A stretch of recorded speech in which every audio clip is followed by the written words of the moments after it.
Io avevo mio nonno che era negli alpini, lui è sempre stato un grande appassionato di montagna,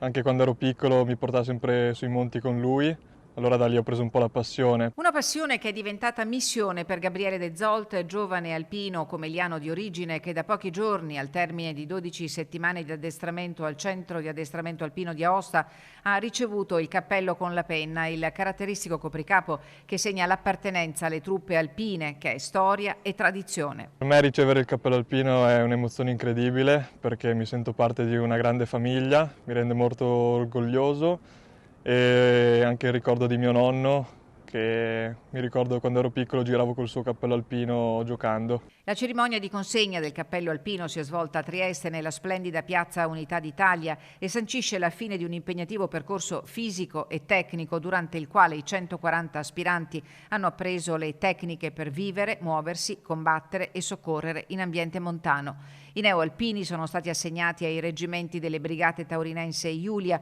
dove è iniziata la loro vita operativa nelle specialità di fanteria alpina, artiglieria da montagna, genio e reparti logistici. Per l'alpino Gabriele De Zolt il coronamento di un sogno sostenuto dalla sua famiglia. Alla cerimonia erano presenti mio padre, mia madre, mia sorella, quella più piccola, e mia nonna, quindi sono stati tutti molto felici, erano orgogliosi.